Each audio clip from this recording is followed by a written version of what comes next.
Hello everyone, I'm Liang. Today I would like to tell you about a research project that I have been working on. As you can see, the topic is Automate Smart Contract Repair. This is the first work that looks into how we can automatically repair bugs in smart contracts. The content of this talk is based on the publication called Smart Contract Repair to appear in ACM Transactions on Software Engineering and Methodology 2020. This work is with my collaborators at the left, Omar, David, and Abik. Before going into my project, I will first give you some background information. From the previous introduction, you probably can guess that there are two main elements here. They are automated program repair and smart contracts. We all had a hard time fighting against bugs. From finding to fixing, all steps are just so time-consuming and difficult that make us very upset. Thus, people start thinking how we can simply ask our smart computer to do it for us automatically. We therefore start designing algorithms and writing programs to fix programs. This is what we do as researchers working in the field of automated program repair.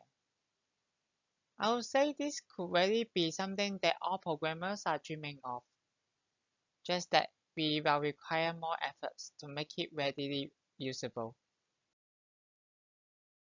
To give you an idea of how it works, I here present the general workflow of APR approaches. By the way, APR just stands for Automated Program Repair. At first, we are given a buggy program. We will need to know where the bug is. So we perform what we call as fault localization. Then we attempt to patch the program so that the bug can potentially be fixed. And this step is called patch synthesis. But we don't know whether the bug is truly repaired, so it will be validated. And this is a loop. We keep trying to generate new patches until we find one that truly fixes the bugs. Commonly, in this step, the APR approaches use test cases. When all test cases are passing, they will accept the patch to be correct, and then return to the developer. A large portion of the APR project investigates how we can generate patches more efficiently. Some can be search-based in the sense that they see it as a search problem, while some can be machine learning-based. In other words, the focus is generally on the patch synthesis step. It goes similarly with my project also. Smart contracts. If I have to use one sentence to describe it, I would say smart contracts are programs running on blockchain. I will now go through some important features. In order to read data stored in smart contracts, any computer can just fetch a copy of the blockchain data from other devices in the network. This is done without any cost. What's more special for really executing smart contracts is that users need to create transactions that has the function name being called with the corresponding arguments. Then it will be sent to other computers who can append data onto the blockchain to update the smart contract storage accordingly. Since now we ask others to do the job for us, we have to pay them some money. In this context, the money attached to the transactions is called gas. All the devices in the network will then verify your transaction before your execution goes into effect. This is to ensure that no invalid or tampered data can ever be recorded. and it allows us to interact with anyone securely in decentralized manner without placing trust to third parties. This is one important mechanism that makes smart contracts suitable for security-sensitive applications like banking. Well, it gives us many nice promises. In reality, it's not that everything is perfect. People have been finding smart contracts are hard to write correctly. It often comes from the fact that the way smart contracts are executed is very different from traditional programs. Writing them correctly requires a thorough understanding of various mechanisms of the virtual machine where it is being executed. This leads to the fact that smart contracts commonly suffer from vulnerabilities. Many serious attacks have been carried out in the past, leading to millions of US dollars of loss. Meanwhile, remember that executions of smart contracts require the user to provide gas. This is an important mechanism that makes smart contracts secure. However, a gas-inefficient contract can be financially infeasible to be deployed and used. So it is very crucial that smart contract developers must ensure their implementation is being known in gas usage. So now, if we employ the previously proposed API algorithms, can we now just automatically repair smart contracts? The answer is not quite. To illustrate more, we might want to ask a very natural question. What matters when fixing smart contracts? To figure out the answer, we have been looking into the industry and community projects and communicate with the developers. The following is our conclusion. They can be categorized as three classes: correctness, gas consumption, and readability. Let me go through them one by one. For correctness, it means that we want them to be vulnerability free and the business logic is correctly implemented. These are pretty straightforward. Also, the patch should not introduce significantly higher gas consumption. For this, we have even seen correct patches that are rejected because the core developers think that it is not worth fixing the vulnerability at the cost of significantly increasing the gas consumption. Last but not least, readability. Since smart contracts are financially critical software, each modification is generally reviewed by several developers before being deployed. If a patch is not readable, it can then delay the approval process by days, and this is very harmful because the attacker might just attack the smart contracts within these few days. So the previous API algorithms generally only use test cases to assert the correctness of the program, while for smart contract vulnerabilities, normally they cannot be identified by test cases. This is one, and the other is that they are not designed for smart contracts. Of course, they don't consider gas efficiency when creating patches. This leads to the fact that these algorithms can easily return patches that are too gas inefficient to be deployed. Therefore, we design a new API algorithm called SCRepair, that is, for smart contracts. So now we can finally automatically repair smart contracts with patches that are low in gas consumption. The flow of my approach shares similar structure with the general API. I will now go through it. Given a vulnerable smart contract and the test cases, we similarly allocate the vulnerable statements in the contract. Then we generate patches and subsequently validate them. We assert a patch to be correct when it is vulnerability free and passing all test cases. What's interesting here is inside the patch synthesis step. We employ a genetic algorithm framework to generate patches. Initially, it randomly creates a few patches, then assign them with the corresponding scores. This process is called population bootstrap. The generated patches will then be stored in a set called population.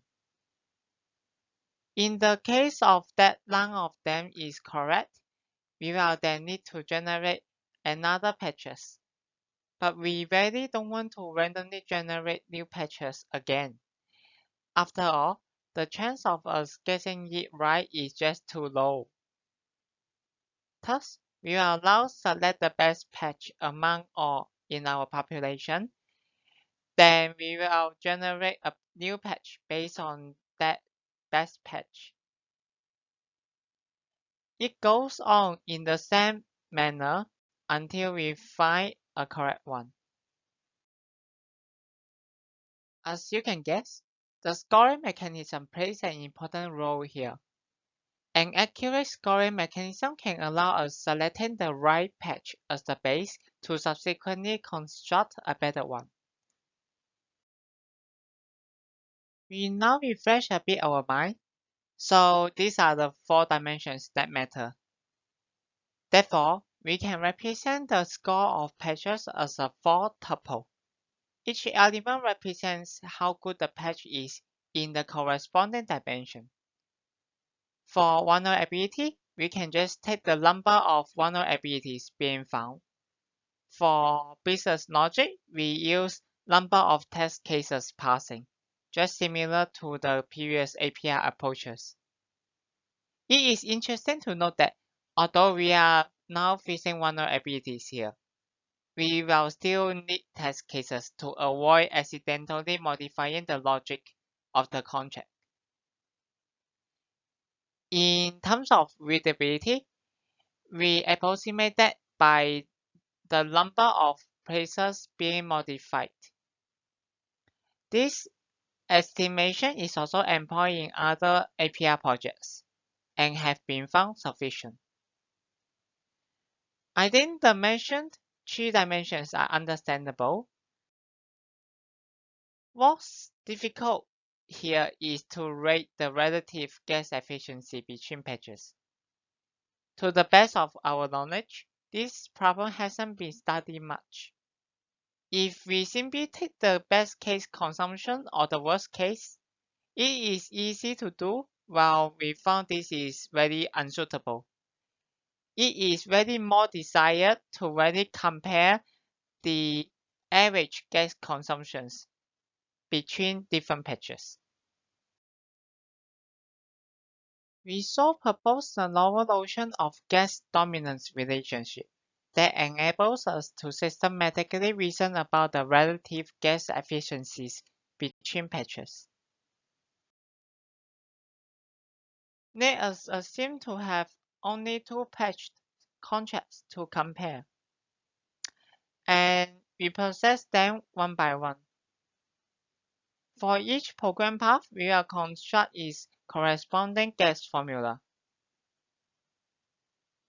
This formula, GU path, basically equals to the sum of gas usage of all instructions along the program path. Such formula is in terms of the inputs to the contract. It can be a very complicated equation of higher degrees. The expected gas usage function can then be constructed in this manner. We multiply the gas formula per path with the possibility of the corresponding path being received, then sum all of them.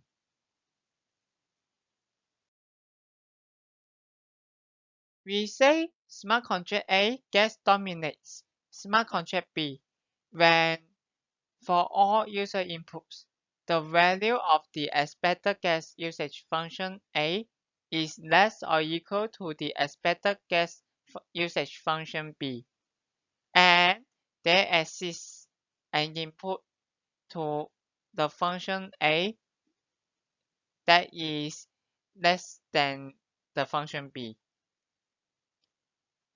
We now know how to compare the gas efficiency between contracts, so we are almost there. Among the patches in population, we perform non-dominated sorting based on the notion of gas dominance. In non-dominated sorting, a contract with a higher rank gas dominates all contracts in lower rank.